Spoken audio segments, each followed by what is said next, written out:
There, more first aid.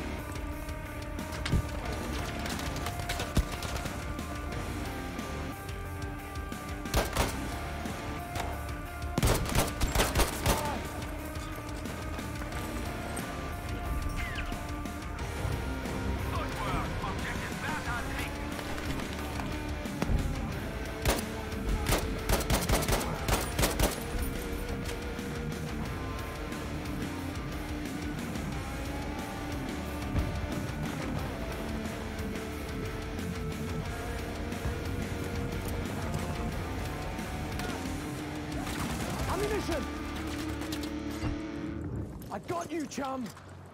Good evening, ladies and gentlemen. Tonight, the just great tactical and presentation platoon, GSP, will be spotlight. I'm your stream master, Dragon King Soup. We now invite you to a platoon that's been here since basically the beginning of Tier 1. Today, Kriegeneger will be sitting down with Space Canada's Super Evil Pop-Tart for a one-on-one conversation. While they talk, we will be seeing the following players. I'm here, mate. V-Rise, strong as a pilot, deadly with a throwing knife. Death by Snoosu, top medic for GSP in Battlefield 1. Divinity 009, close quarters sniping magician, along with his additional leaders, those ones above there. Harrington, 17. Ruckus, Stone Cold Killer, already sporting a 3.1 KD. Transcendent Time 26, GNP expert, so not sure there. Troy the Killer, GSP expert plus RNG sniper, like Divinity. Little Bam Bam 213. How Do I Shoot 69, currently a top medic in Battlefield 5. And Broken Devil Dog, 6 planes down with the Panzer rocket already. There will also be more, as there's actually 12 to 14 of them playing right now, reasonably all on one team. So, without further ado, I turn it over to executive producer Taku and the Fail Kitty, and Super Evil Pop-Tarts. Pop-Tarts?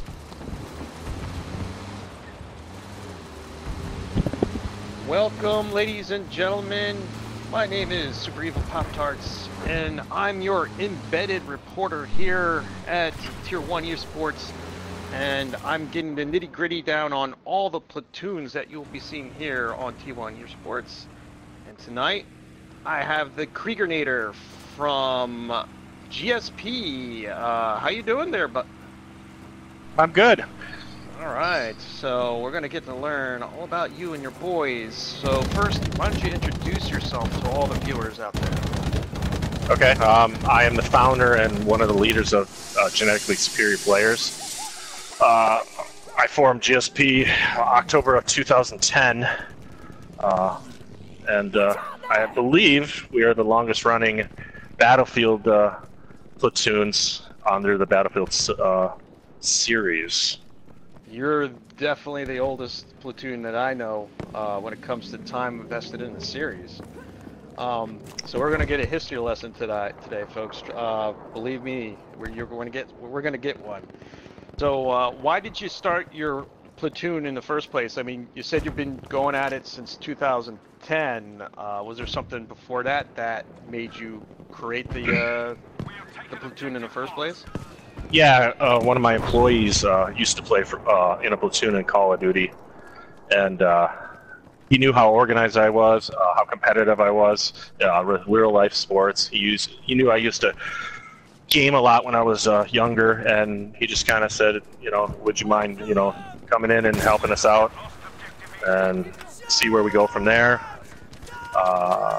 From there, we basically decided Battlefield was offering more of a larger scale competition that we liked versus the running around in a circle kind of thing in a smaller scale like Call of Duty offers. And the other clan that we were playing with had no interest in moving over to Battlefield, so basically we left, and a few months later we formed GSP, and the rest is history. So, well, tell us all about GSP.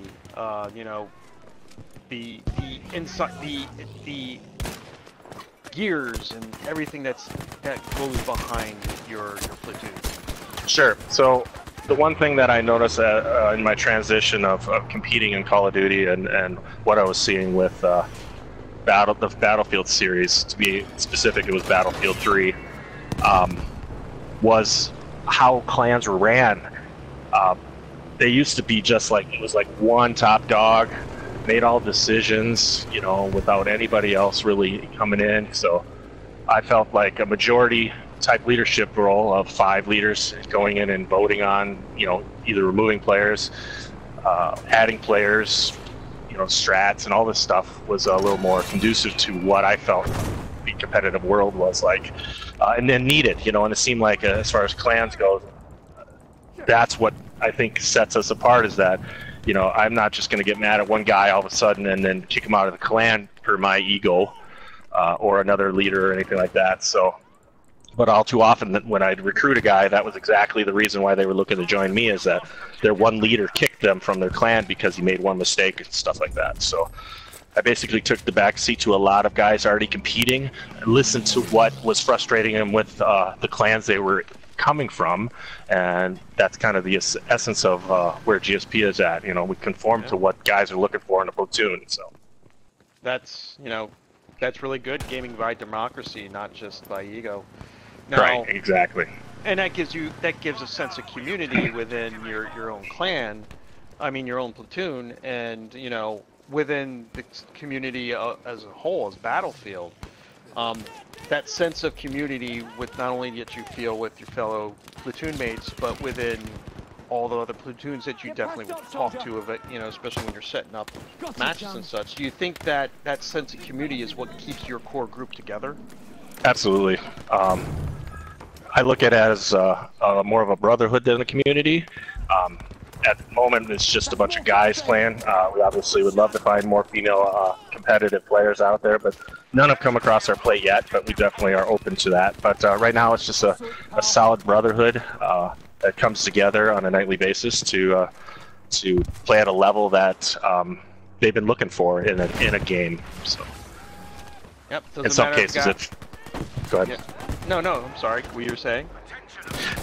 A lot of people are competitive in nature, with the real life sports. So to some, that's what they're looking for in a video game. And I think the Battlefield series has been an excellent avenue for those that can no longer maybe play at the level they once were physically. So.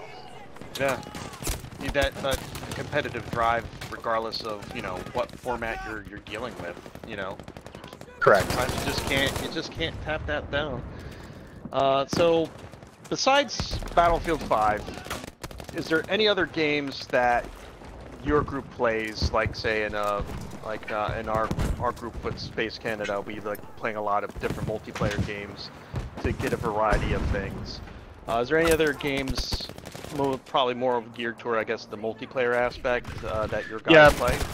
Yeah, there's a good handful to a dozen guys that'll disappear for a period of time when a new game comes out, like the Fortnite. For a while, guys went off and did that, and they, a lot of times it's not an individual type thing; it's a multi-group effort. So I'm just gonna let you know that's the only F-bomb we can say. Okay. Well, it'll never be said again. But there is other games that are out there that I've got guys that'll disappear for a month, building a dinosaur paradise, and then all of a sudden have all that. Right? Yeah, sure. And then come back, after their fortress has been decimated by another group out there, and pretty much be done with that game and look forward to what we've been doing in the past few months. So. You probably lost a couple of guys to Red Dead for a while too, probably. Yeah, Red Dead was a big one. For the most part. Especially with the posse mode that they'll be dropping soon. Right. PUBG seemed to steal away some people. Seem to enjoy that game as well. So, but the true gamers that joined GSP for a reason are passionate about the Battlefield series. So, I didn't lose a lot. Oh, that's good.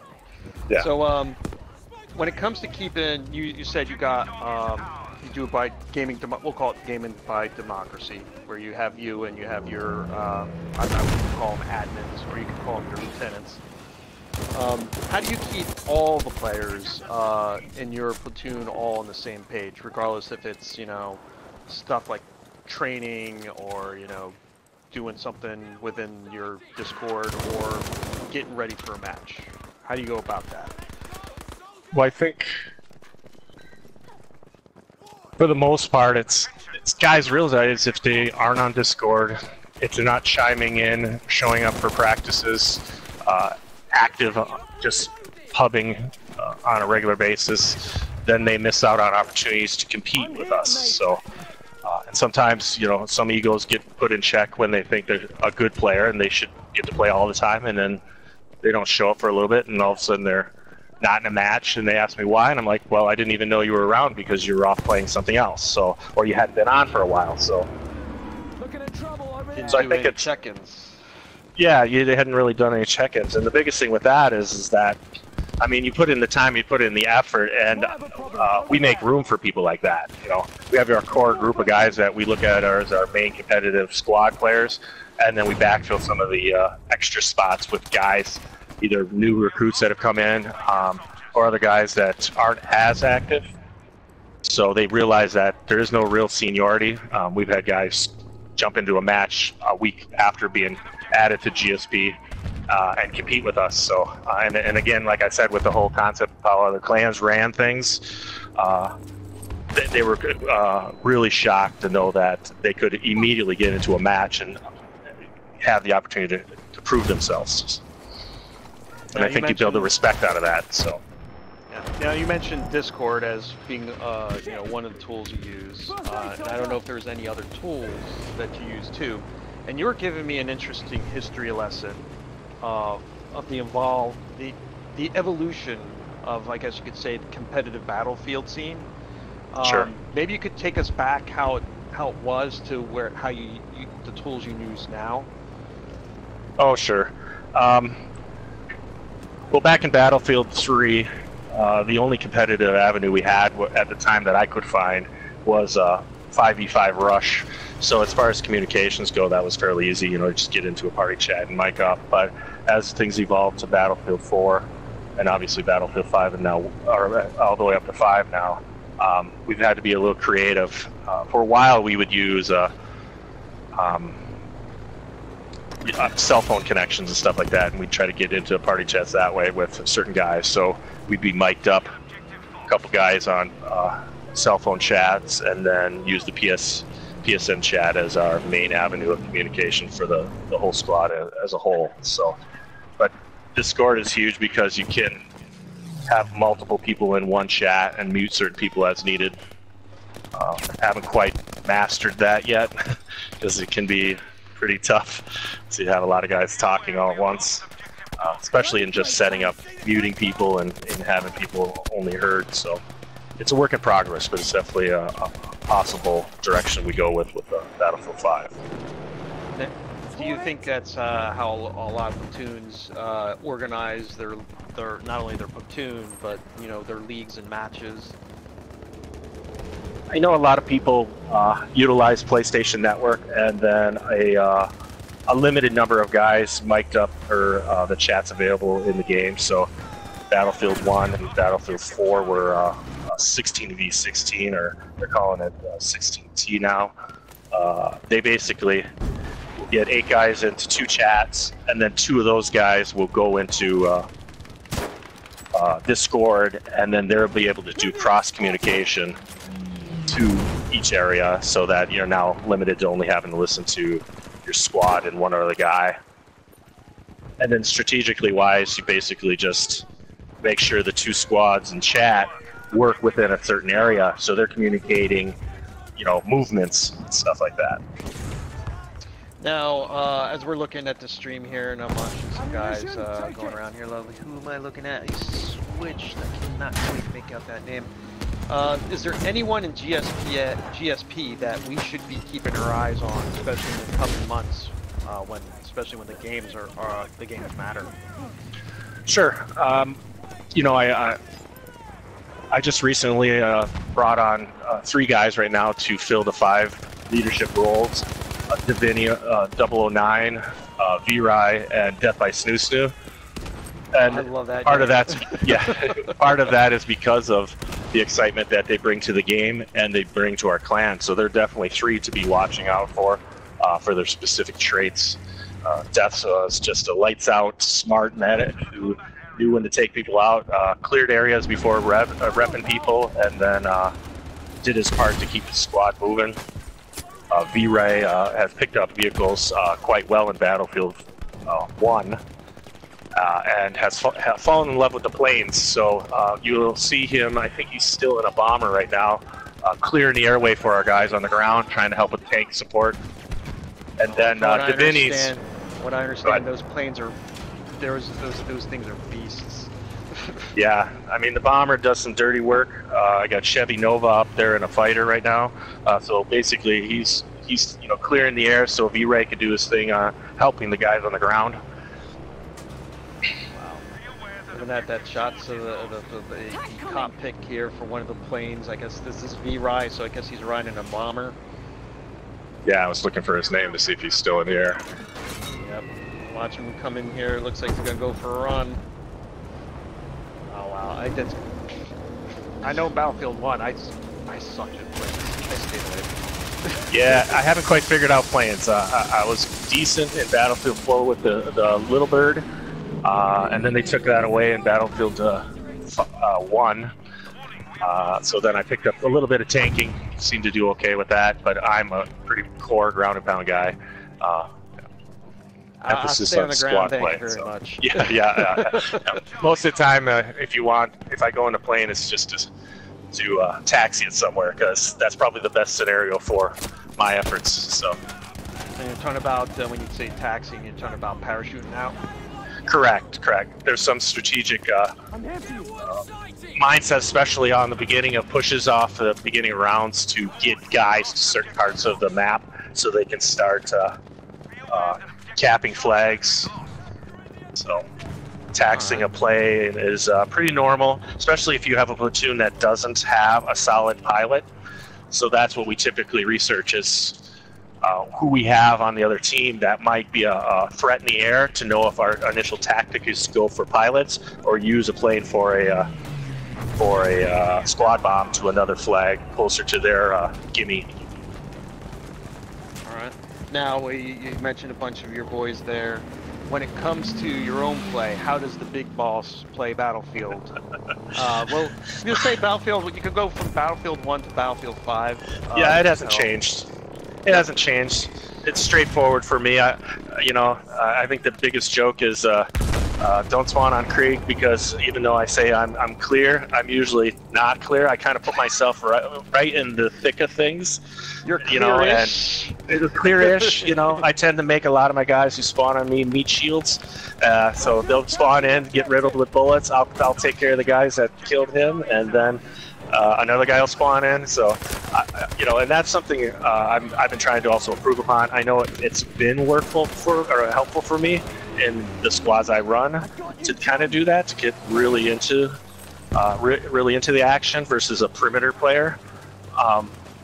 But with Battlefield 5, the feel of it is you've got to really slow play, work your corners, and I'm gonna get somebody's gonna give me a hard time about the whole work your corners, check your corners. There used to be a guy that used to give us a hard time about that. But you got to work the scenery and definitely stay tight against things, as the snipers are harder to see, blend in more in the map that they have to offer here at Battlefield 5. So, is there like any class that you more gravitate towards for your personally? Yeah, I like to blow things up. So I like to find the tank. I'm like a dog when a squirrel runs by. It's like, squirrel! So, and even, I do a lot better in matches, because I know there's, if I'm not assigned to deal with tanks, per se, specifically, that I can kind of accept that as much as my heart and soul wants to go hunt them down and blow them up. But I've been notorious about taking out tanks. I think that's why one guy in Battlefield 4, leaving Battlefield 3, coined the name Krieginator, because I was just like a Terminator when it came to machines. So I changed my gamer tag from an old gamer name that I had when I first picked up PlayStation, but it was not competitive. So there isn't many, there's plenty of tankers out there that would definitely be head on a swivel when they knew I was in the server, because they knew I was targeting them to take them out. So I love blowing me up with some tanks. I mean, I've played with Dragon, and Dragon's very, barking out his orders and stuff. It's like, okay, so we're going over there and Pop-Tarts. I need you to take this. Oh, there's a tank over there. Oh no, there goes Pop-Tarts. Right. And then I'm just running off, laughing manically, like,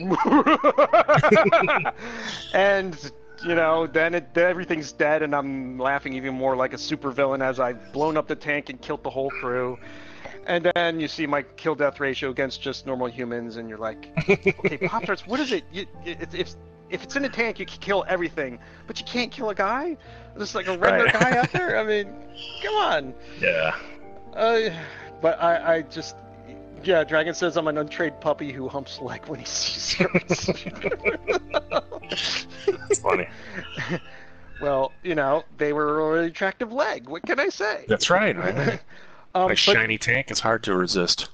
And mentioning tanks, because this is something I brought up, especially when I was speaking, with Basic Vapor from 6-Star Generals.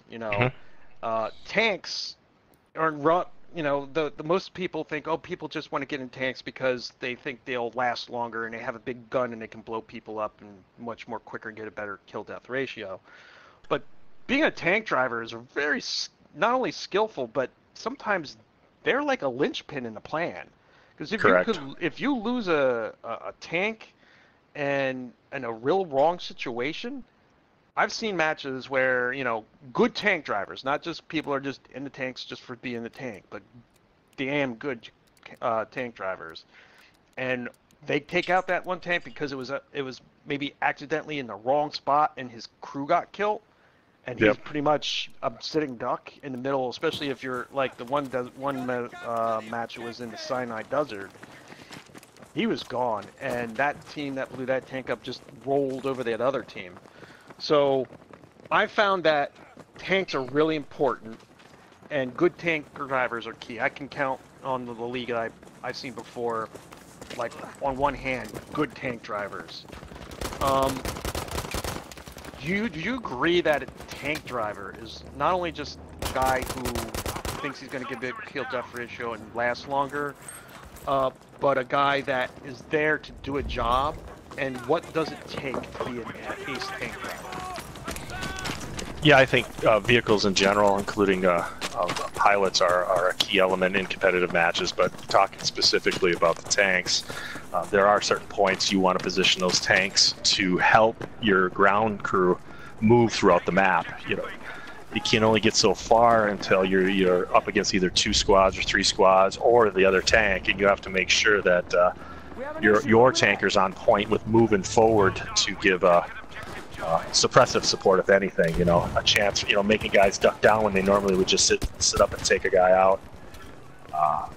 And a good tanker, to me, isn't always about the guy that goes 60-0, because I've seen plenty of tankers sit in the spawn just to pad their own stats. And like you mentioned, some people will jump into a tank because they think that they can have a good KD and just go in and smash people.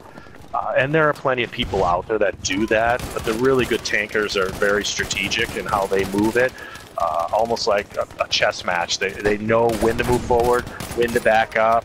They work their angles. High points obviously are key. Like you see right now, there's a tank high of C going to D, if I'm seeing this right. And Plus they're good spawn beacons too, especially from Battlefield 1. Correct. In Battlefield 1 there was no spawn beacons. We're blessed to have spawn beacons for Battlefield 5 once you rank up to get them.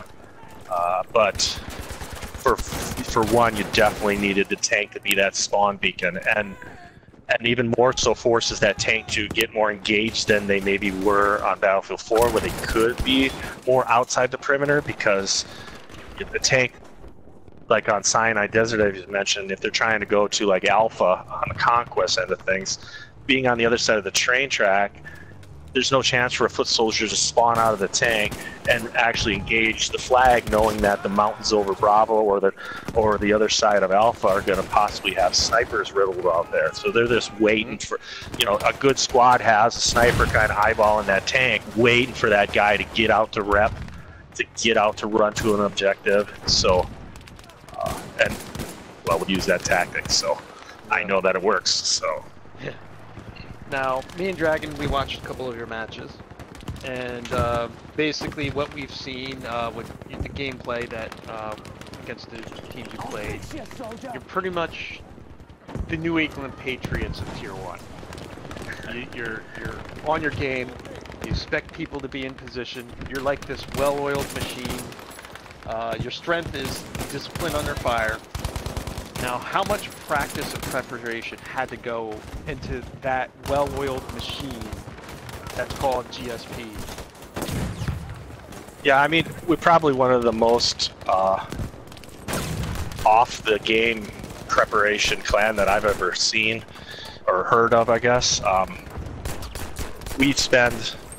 There's typically like a Tuesday night strat with a handful of guys that are key strategists for the clan. Wednesday night we kind of do a dry run of a few ideas. Thursday expectation of a practice with the guys that are going to be in your squad to start running those pushes that they're assigned to do. Fridays we clean up anything that we need to do, and then we meet up about an hour or two prior to every match that typically runs a Saturday, and we just, first of all, we make sure we have the proper attendance, so the proper warm-up, and guys are ready to go when the clock hits go time. So people have worked out their kinks, internet issues for the most part, lag issues, whatever it is that they logged in on, or prior to the match. We've been able to work through replacing players that all of a sudden have weather issues that can't play because of a storm or whatever. So we always have a couple of guys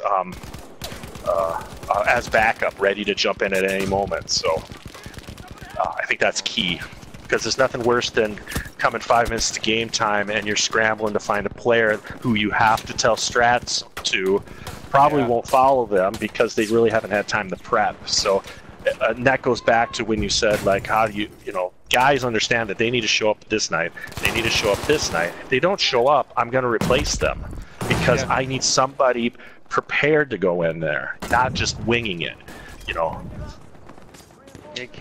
I mean, Dragon can attest to simple matches where he has to he was in the booth with me, and they lost a player, and they asked him if he could come in because he played with a lot with the SR5, and Right. he would come off the bench cold, and he would warm up eventually, but that's because he's played with him so much time, so he has that natural repertoire where he doesn't have to be told much, and he is really good. And he just said going in cold is the hardest.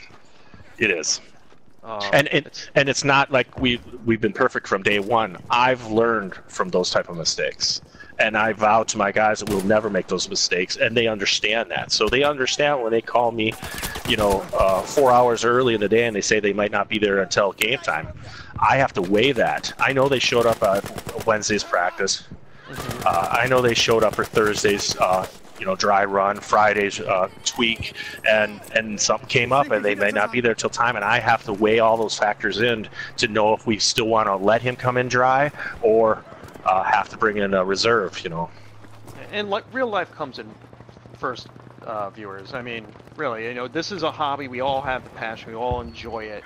And, Krieganator here, sounds like he's got a real good organization that does practices and such. But real life comes first. You'd rather be worried about other guys. Correct. He says, Dragon says he's 50-50 going in cold. It depends on what role he needs. And I guess that's something you have to weigh in too when you get a guy that calls in saying that he might be a scratch. Right. And and a big part of that is where I have them, what squad they're a part of. If they're my smash mouth squad, that's going to just get into the mix of things right away. A guy who needs a little bit of warm up based on past experience might not be ready to do that.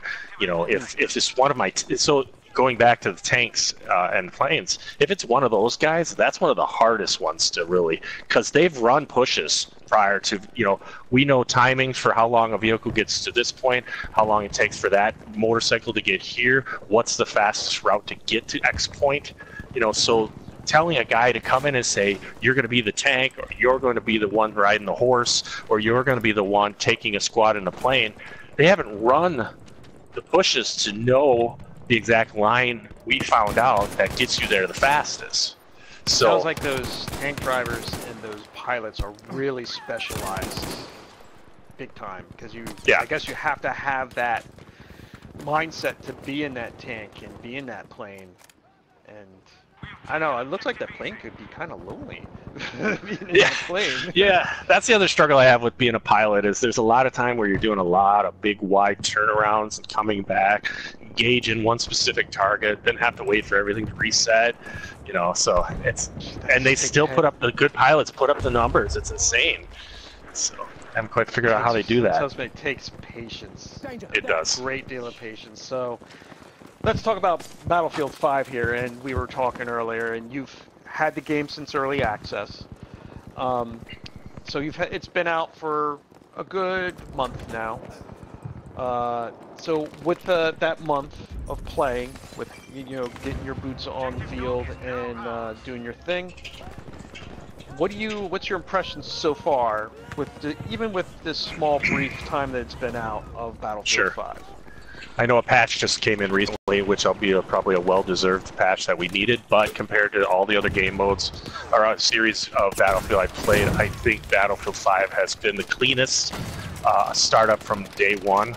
I felt the beta ran better than any of the games back to Bad Company 2, so I'm really impressed, that they've been able to, and I'm hoping that part of the reason they held off, I know there was other reasons to bring it into play from their initial one, but I hope that they took that time to really tweak any little bit to make this. I don't see the rubber banding that we used to see on Battlefield 4. There's very minimal lag that I've seen from Battlefield 1.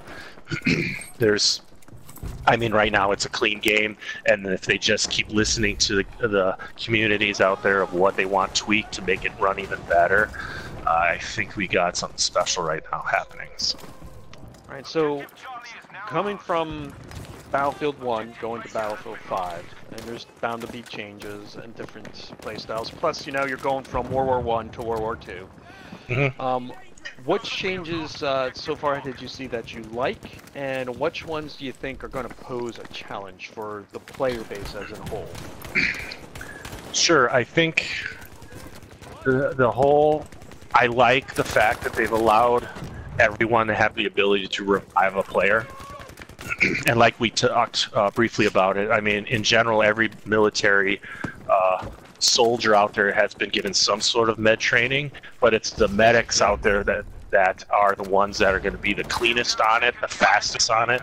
So having that element there is huge.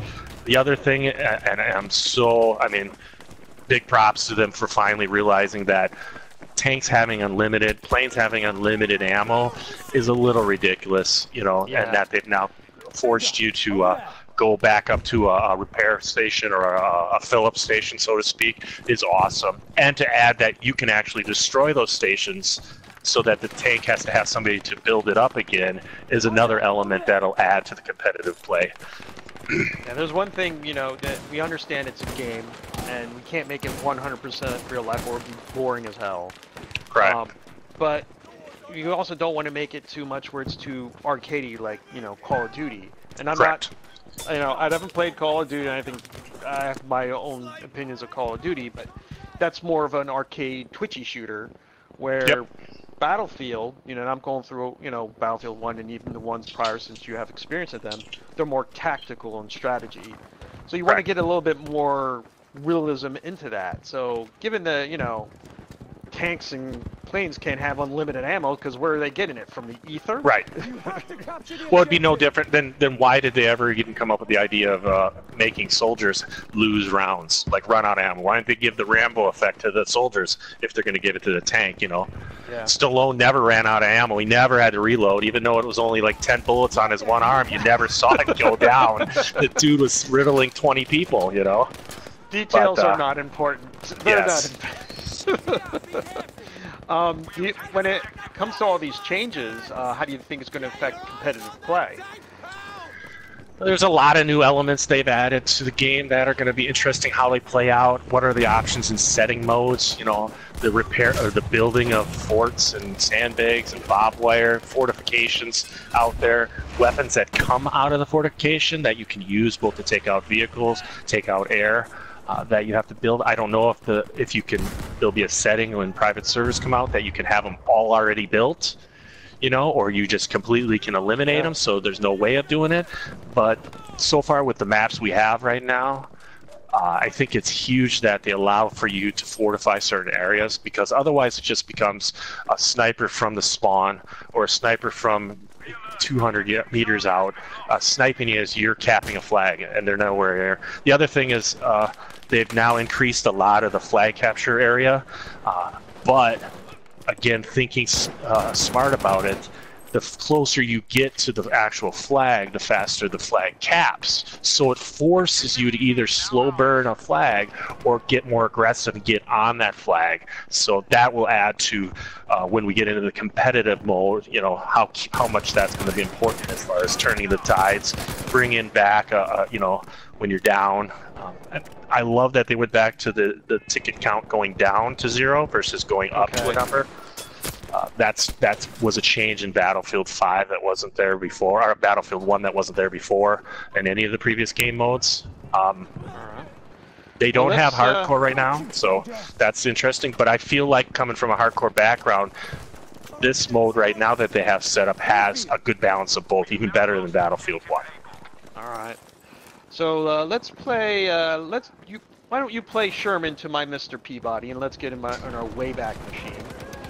And why don't we go back to find out where GSP cut its teeth in the competitive scene.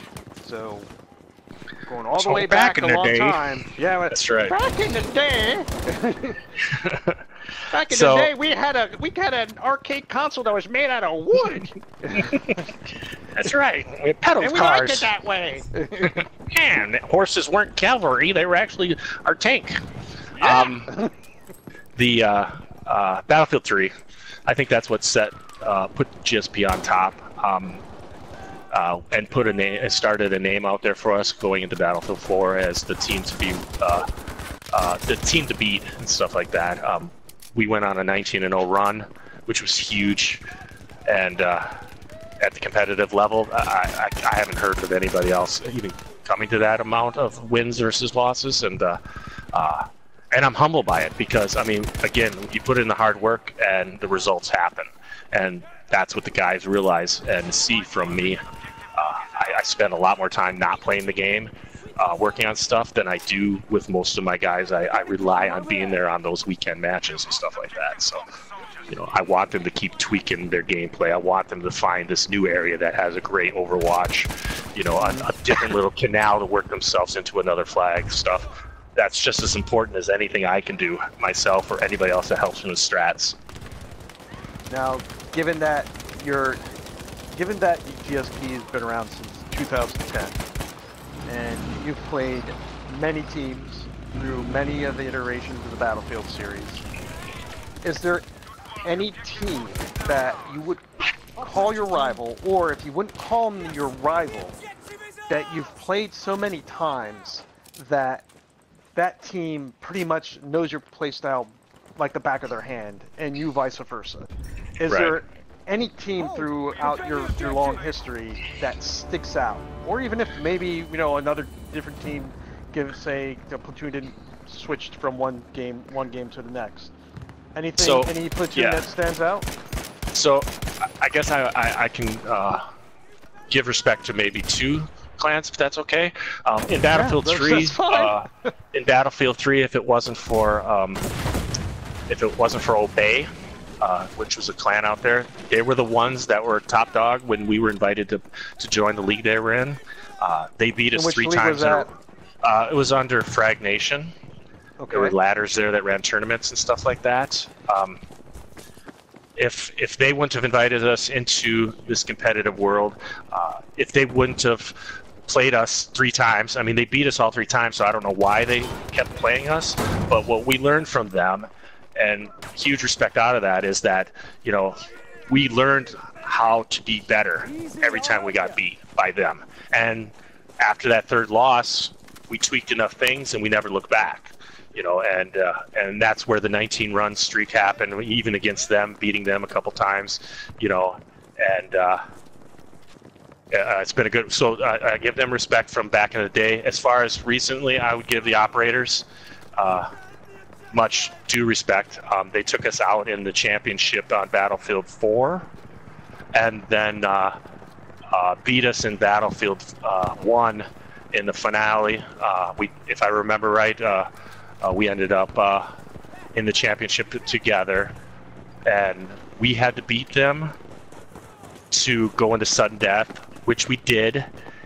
And all through that tournament, we kept challenging teams because we kept picking the same map. We knew they were going to have broadcast footage to watch our pushes, and to just beg teams to watch the video, counter what we're doing, because I'm not tweaking much of it. I'll tweak a little bit, you know, but I wanted to see a clan finally step up like we did and figure out what it would take to counter what we were doing. And after losing to us in the finale, I believe, if I remember right, they came back to beating us. So they didn't just quit like I've seen a lot of clans. Oh, they got beat up by GSP, so they disband and they go off and do their own thing, or people want to come join us because they're tired of losing to us and stuff like that. You know, those kind of formats and stuff. And I love bringing in guys, especially if they're solid guys. I've been blessed to get a lot of guys that leave clans because they're not as organized, but I also want to help clans become better so we have more of a competitive playing field out there. You know, I don't exactly enjoy smashing a team, you know, by 500 ticket counts and stuff like that. I love those ground and pound grinders that go down to the last 10 tickets. You know, those are the exciting ones. Win or loss. Now, when it comes down to platoons, and you know, you're talking about how you organized yours. If someone was thinking about joining, or even, you know, a platoon, or starting their own platoon, and you have a lot of experience, you know, we're going back to 2010, folks, you know, up all the way to now. So if this guy's he's about to hit you with some big ass wisdom, so get a piece of paper and a pen and write it down. What kind of advice would you give them if they were thinking of doing one or the other? Well, depending on their skill set, I'd love to always try to steal them away and then bring them on board. Of course, but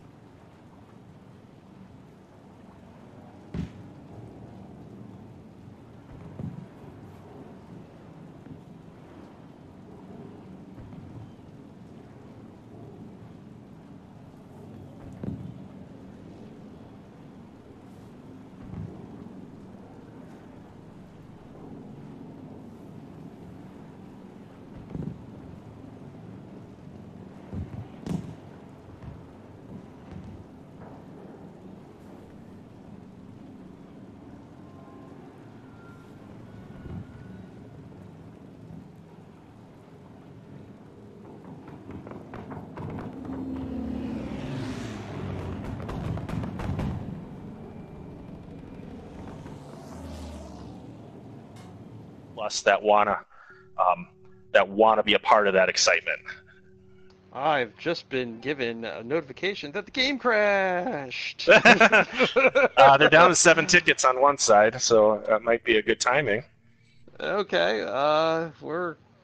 we've got executive producer Takun Fail Kitty working with Dragon King Soup, because for Kat, she really knows her way around technology. So we're going to keep going though with the questions. So hold on here as I smoosh around here, because technology is fiddly. Yeah, and some of my guys were chiming in on the PSN chat or PSN Messenger that they bounced out of servers prior to this one match. So it doesn't surprise me that others were having issues. So. And now, when it came to like the prior games, when they came out, they came out and you've had it for about, say, this amount of time that Battlefield 5's out.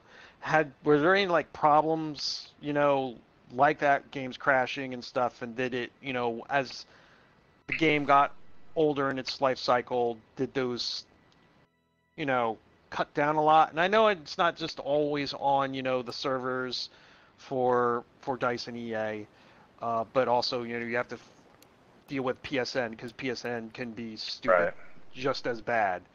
But compared to all the other games, when it comes to bugs and such, do you think this has been smoother compared to the prior iterations? Yeah, I mean, I really don't have a lot to complain. I hope they don't tweak too much of what they're doing, because there's not a lot of like all of a sudden black screen, or the wheel that keeps spinning and but you never join server. There's just so many major things that other games have done, especially this in their infancy of the release that they've done, that make people just say, you know what, I'm going to go play another game. They'll want to go play that F-word game because it's been out and they don't mind going to doing that little game, and then some will just kind of stop. And the biggest thing I've noticed, especially in the transition from Battlefield 4 to Battlefield 1, is that with all these issues that were happening, I lost a lot of strong players because they stop playing the game. Before you know it, they actually want to spend time with their wife. And well, this is a great time to do some bonding. Yes. It's like, okay, honey, PlayStation 4, another copy. Yeah, but so I've lost a bunch of guys. As Battlefield 5 come in, I was hoping a bunch of them would come back. But again, once you just kind of separate yourself from gaming in general, you either come back rusty, or you've just kind of missed a step. Or sometimes they just don't care anymore. They had the competitive edge. Now they found something more passionate in their lives. So the more I can keep them online playing with us, and the less recruiting I have to do. All right, now this is a question that has come up with previous generals, Rumple 5-Skin, the SR5, Basic Vapor from the 6-star generals, and it's a really important question. And you were talking about if they're really skilled, you would like to steal them instead of them have their own clan, their own platoon. And it's a lot of people like me who watch these games and think I can never play this. When it comes down to the game, there's two types of players. There's skill players, and then there's positional players.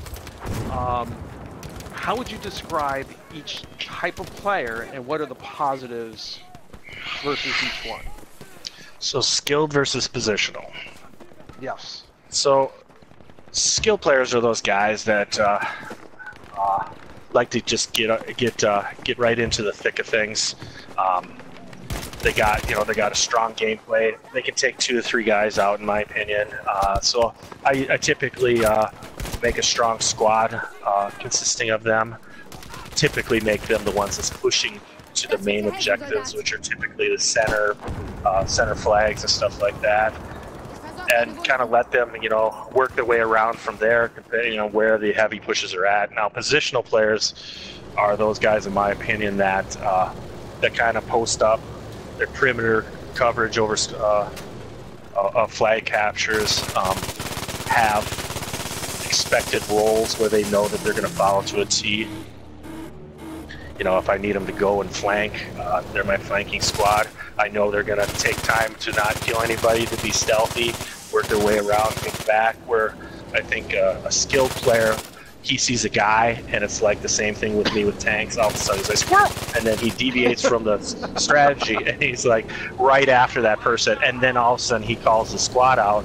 They turn around, and what would have been a beautiful flank turned out to be a lost cause kind of thing. So you have to play careful with how I think you move people around, as far as skilled and positional when it comes to competitive matches and stuff. And you can't make a positional player be a skilled player, in my opinion, or vice versa. I mean, you just have to take advantage of what they offer and just tap into it instead of changing it up, because you tweak too much with a person, then they kind of no longer can do what they do for why they joined your clan. So.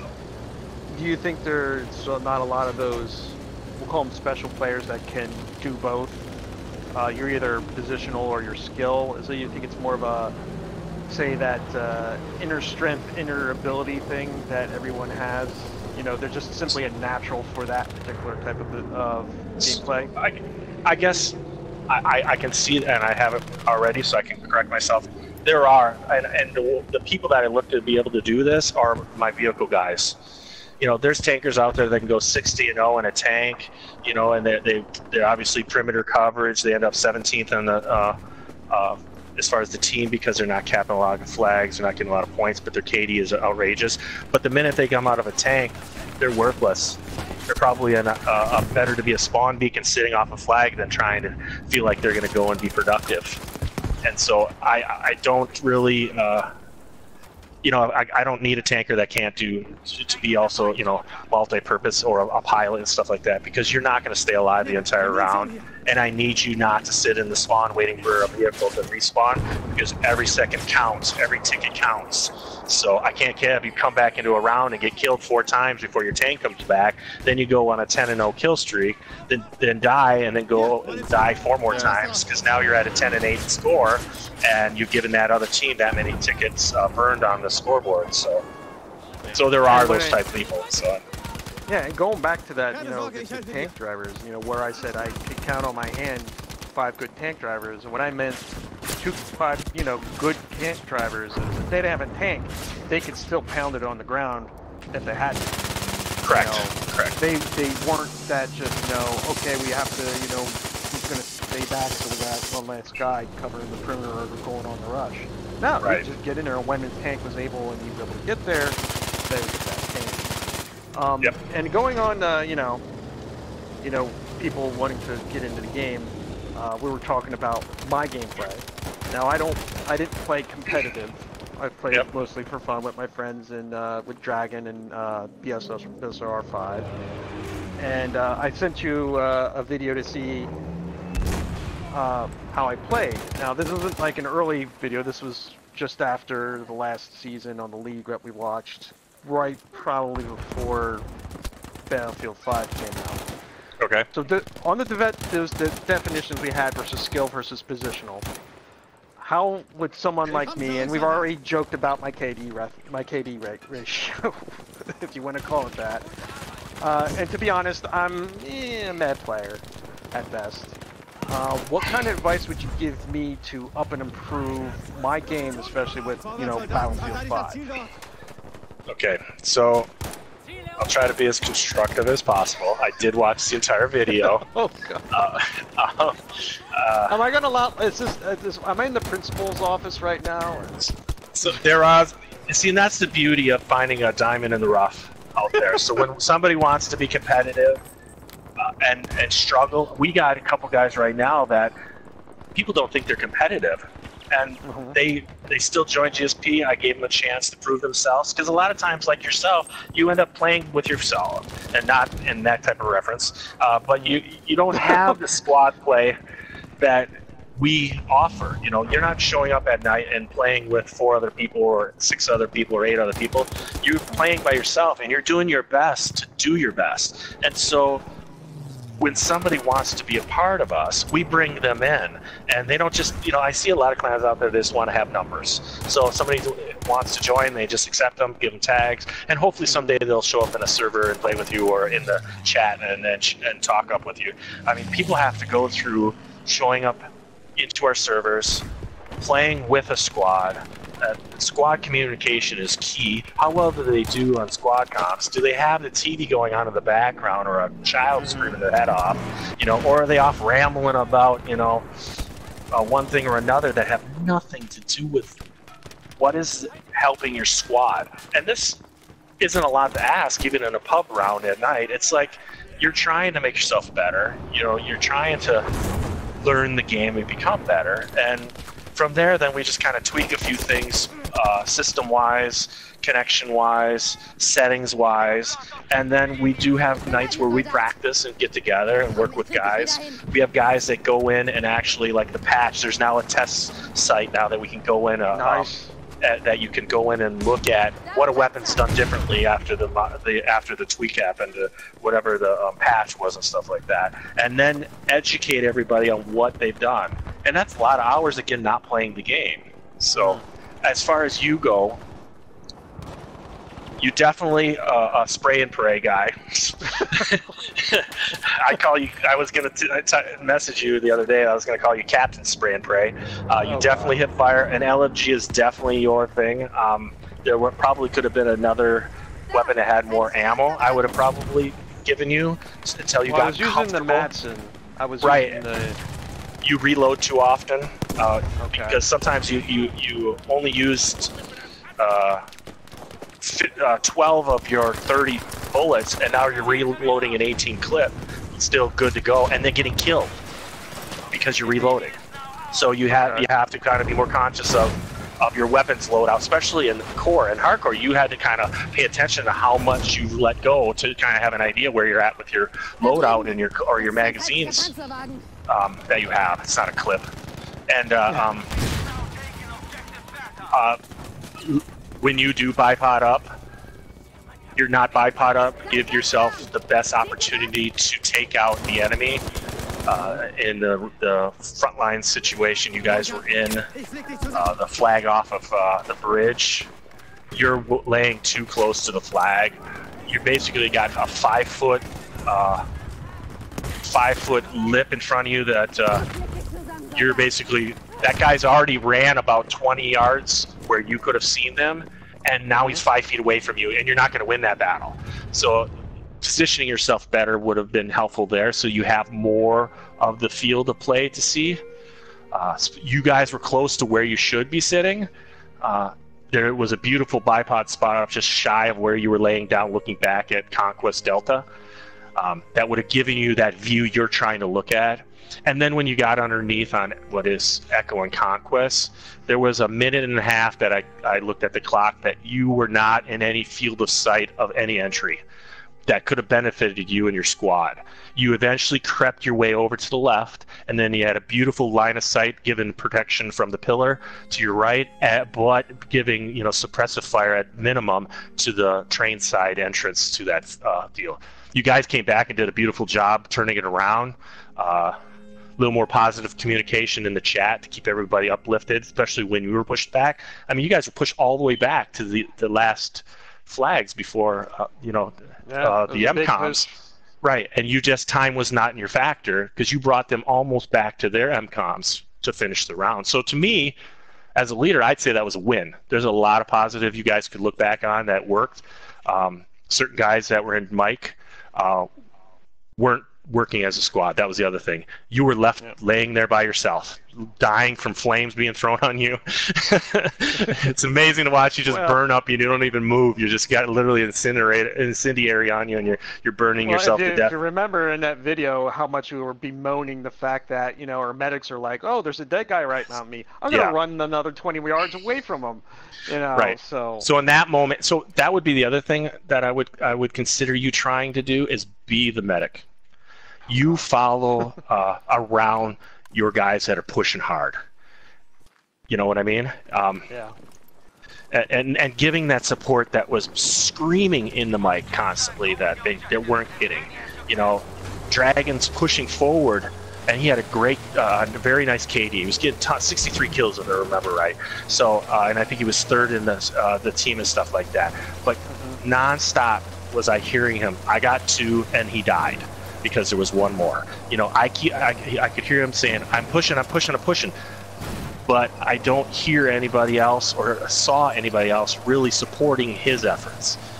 And that's what you see with GSPs. He was left alone to die a lot. Correct. That would be the perfect example. And you know, he just needs that person to be there to let him shine, and there to kind of support him for the one person he's always dying for. You give him 1 guy to work with him, and I think he could have been close to 100 kills that round. You said he's doing his best to skill player is basically how you put it. Right. But sometimes it doesn't take a skilled player to be that extra element he needed in that round. He needed a medic. And you were laying in the dirt with a bipod, hoping to kill a few guys in front of you. I would have changed you into a medic with a large magazine, and you spray and pray all you need. He takes out the guys while you're suppressing them and then throwing health down. I've never seen anybody run with a health bag or a medic, ammo bag and an ammo box, but you did get a lot of ammo resupplies, over 200, almost 300 ammo resupplies, which is great. But I was second in the team. I beat out Dragon for second. He had And granted, so you know, viewers, I went 22 and 22. So yes, and you went positive. So no, you're positive. Anytime you can be positive, then just like the word itself, just be happy. You know, But did you do your part? That's what you would want to look back and see. Were you the reason you helped the flags move forward in the positive direction? And again, you were trying to position yourself with not much feedback on where to lay down and stuff like that. Running down the train track initially, and then you were just getting riddled, because you never want to run in the open, especially on the train track while they're capping that. So anyhow, let's make it not make it heavy. But one last point, that was probably my first Frontlines game I played. So I generally played was Operations and Conquest. I never played Frontline, so it was, you know, Dragon and all the other guys some of the guys you heard in from BSR, he's played with them, so they know they have that connection, and so they communicated, you know, even without actually communicating, because they played the game so much, and that particularly that mode.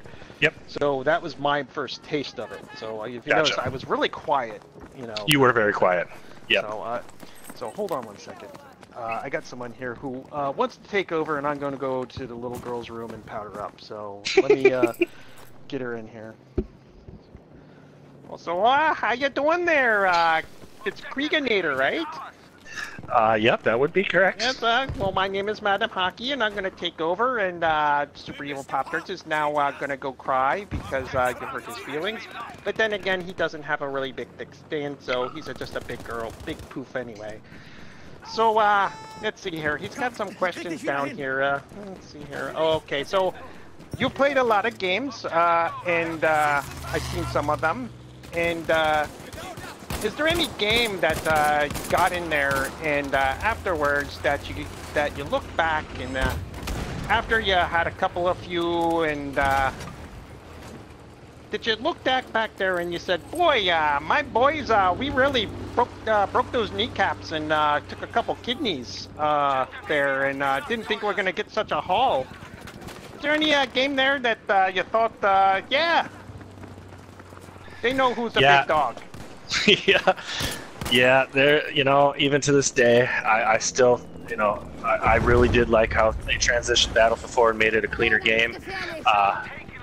But I still go back to Battlefield 3 when we were competing, and we were in a match, and we picked Sharkey Peninsula as our map, and that nobody used for a competitive map, which is what I think we kind of do generally. Is pick something nobody else has picked because there's elements they haven't practiced on. But and we also got with that. Like a couple of Sherpas that get you over there? Well, the other team probably wishes they had a couple Sherpas to help them after what we did with them off the initial push. Oh, those are some real bad mofos, if you know what I mean. Yeah, they can handle the cold, that's for sure. And a little swim in that little canal, or that little harbor between their spawn point, they definitely needed some Sherpa-type blood flow. So they ended up being the first push on that side, which was key. We didn't want them to see what we were going to do. So when they brought their attack chopper up, we decided, in strategizing wise, to get out 9 Iglas. And if anybody knows that map, the key was going to the TV station, dropping off your extra guy in the attack chopper, and then having a squad bomb or 2 on the backside of that tower, and then take over that tower and basically have overwatch to the rest of the city. So we knew that was coming. In Battlefield 3, we had a lock-on, but I guess Battlefield 4 did, but I believe it was the Igla we used. And we knew the exact time of distance before that chopper, because the minute, you get a lock-on in Battlefield 3, you could actually drop below the like 20-meter mark, and the lock-ons would all shut off. So you couldn't lock on any of these choppers flying around, or jets and stuff like that. So back to 9 Iglas, all ready to go off the minute that the word is said. And now nobody had an Elgato. Battlefield 3 didn't have recording capability, and I was responsible for being the dog chasing the squirrel after the tank, so I was off running to get their tank coming in. But all of a sudden, in a massive eruption of laughter, after 9 Iglas go up and immediately take out their attack chopper in the sky with additional ones flying by, the round was basically over. They had no counter to that. We took out their tanks.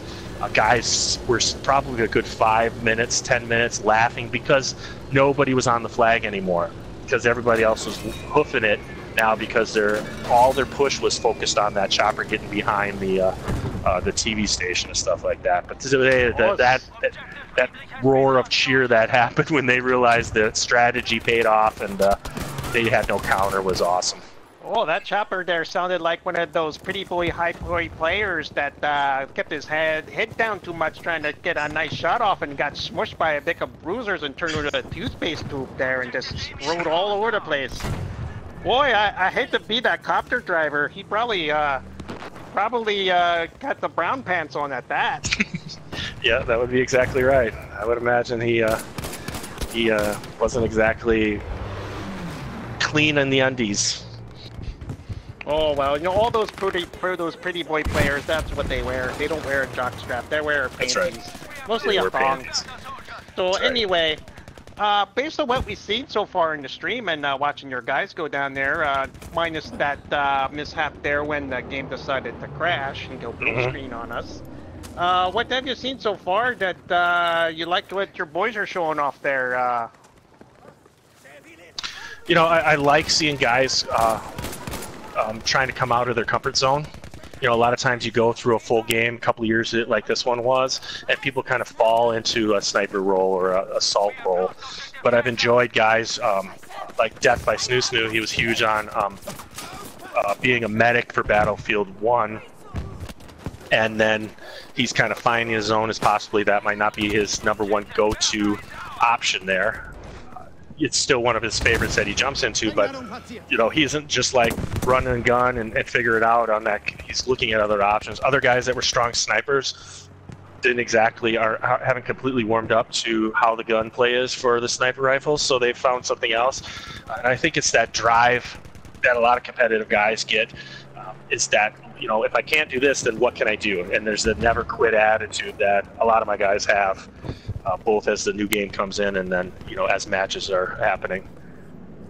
Okay. All right. Well, the Madam Hockey had to go to her next pickup game with her and... She played goalie? we think she plays goalie. We're not sure if she was a goalie or if she was a goon.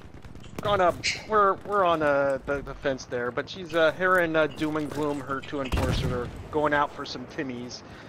And she did ask, you know, after a game, you know, do you guys calm down with some good Timmies? And so, you know, that's Tim Hortons. You know, and I can definitely tell you that. But anyway, let's see here. All right, so after seeing your guys play a while, and she asked you, you know, in the stream, what you feel you can improve from the game, from this game, from BF1 is what she was supposed to ask, but she botched that. Probably thinking about Timmy's too much. So, is there anything that you want to highlight that your guys have done? And like she said, and what we experienced earlier, the game did crash on us. Sure. As far as tonight's gameplay and stuff, or just in general since the game has started? Just to, well, I guess since it's restarted, and anything you can remember before it decided to crash on us. You know, I like seeing the guys stay a little tighter with their squad play. That's always been something we've been working on, even when it comes to pub rounds, even when it comes to all this fun little fort building that you can do, where even myself have been lost being Bob the Builder, building up you know, fortifications and stuff like that. But I have liked seeing the guys stay tight, work together, you know, complement each other as far as their loadouts go. You know, right now you have Death running a medic, Transcend Time running assault with Troy as an assault, and then Mama for Life is running ammo. So that's like the perfect squad right there. You know, you've got your health, you've got your ammo if you need it, and then you got a couple guys that just straight up destroy it when it comes to their KD and rounds.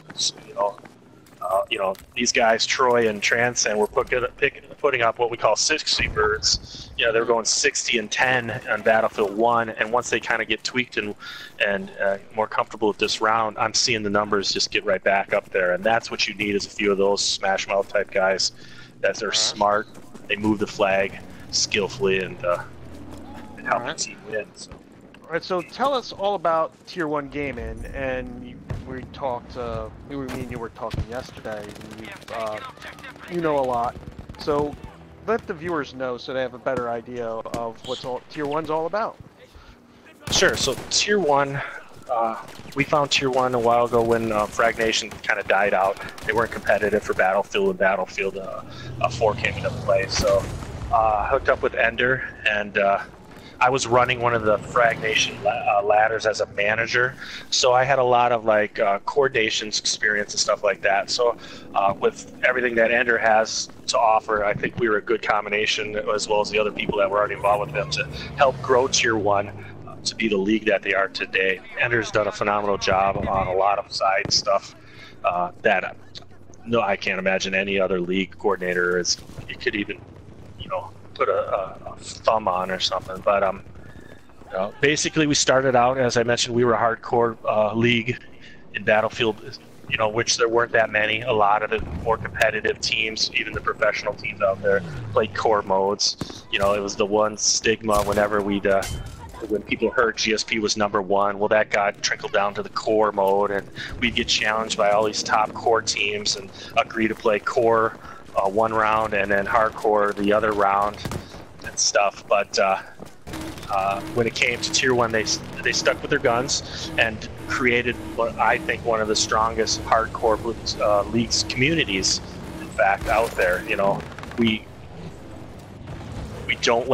have a lot of like strict rules, but they're like common sense rules, like team stacking and or player stacking, and just being loyal to your platoon. Ringers. Yeah, no ringers. You know, making sure obviously guys. We experienced quite a few guys trying to bring in their other account to play for another team, or a certain guy was banned for negativity and stuff like that. And I think at the end of Battlefield 4, I think he put out at least 20 profiles that he created to try to sneak into our league and stuff like that. So when people say that we're nothing, well, this guy pretty much thought there was something, otherwise he would have wasted half his life, you know, creating a new profile, getting it up to a high enough rank, that it looked legit, like you'd been around for a while, and then getting caught.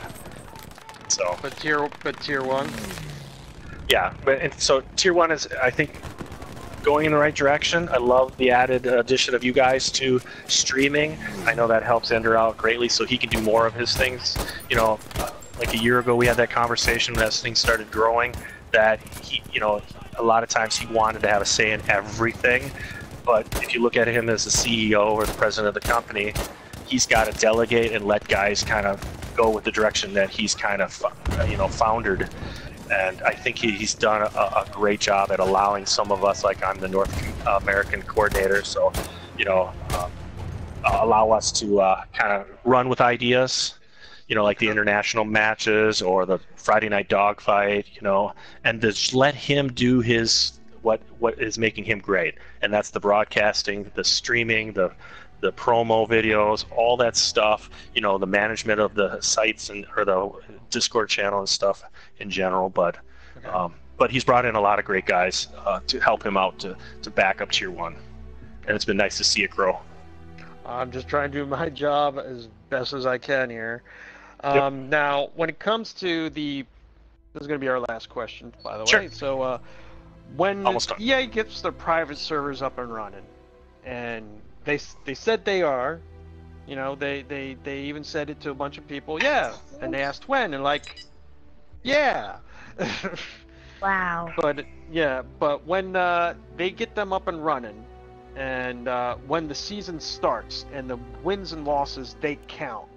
It's all brass tacks or nothing. Will you be looking forward to that upcoming season? Yeah, I look forward to it. I look forward to every game mode, but especially this one. You know, I can't wait to see the options. You know, the one thing that frustrated me with Battlefield 1 is that private servers never left the beta mode. And so we were not allowed to truly appreciate that game or to set up matches the way we wanted to. We had to tweak certain settings to make it feel more like what we wanted versus having the option of just clicking a button to make this difference or setting it to this mode and stuff like that, which we were able to do for Battlefield 4 and Battlefield 3 and stuff like that. So I look forward to them not backing down and really opening up the opportunity. I already see in the spectator mode that they've added a lot of great additional items to click on or do to make even streaming stronger, to maneuver around the maps a lot easier, in my opinion. I obviously no broadcasting expert or anything like that, so. I know sometimes when we get ready for the matches to start, like you could see some of those guys, you know, both teams struggling, trying to get the, you know, set up in their teams all on the same side. So, yeah, hopefully the putter servers are much better. So that's what we got question-wise. Is there anything you want to let the viewers know where to find you, like any links or Discords or whatnot? Sure. So obviously we have our Discord link, which is Genetically Superior Players. And then we also, like I mentioned earlier, we have this brotherhood that we've created. So guys that really want to kind of know the person behind the game, we've set up a GSP group on Facebook, which you can type in GSP or Genetically Superior Players. You'll probably find George St. Pierre if you click on GSP specifically. We also, it'd be great if people go to our GSP page on Facebook and like that. I try to update with tier 1 material. When Ender's going to broadcast a match, I'll try, especially about GSP, I'll post it there for people to come in and view and be a part of tier 1 community. So. All right. Well, thank you, Kriegernator, for coming in and dealing with me and then Madam Hockey for a bit, and of course the wonderful crash that we had in the middle of your guys, your boys doing their job. But thank you for coming in and answering my questions, and thank you viewers for watching and listening. Some history there. He was talking about Fragnation and everything going back years. But thank you for watching, thank you for listening, thank you for putting up with me, and Dragon, you can take it from here. All right, another one in the books here. We'd like to thank everyone who's watching, everyone who's commented, and we'd like to extend anybody who would like to follow us over on Space Canada TV on YouTube. You can find more of an uncensored Madam Hockey, and as well as any other things, because for this stream we try to make sure we keep everything PG, so that anybody can sit down and watch this as best they can. But you can follow us on Space Canada TV.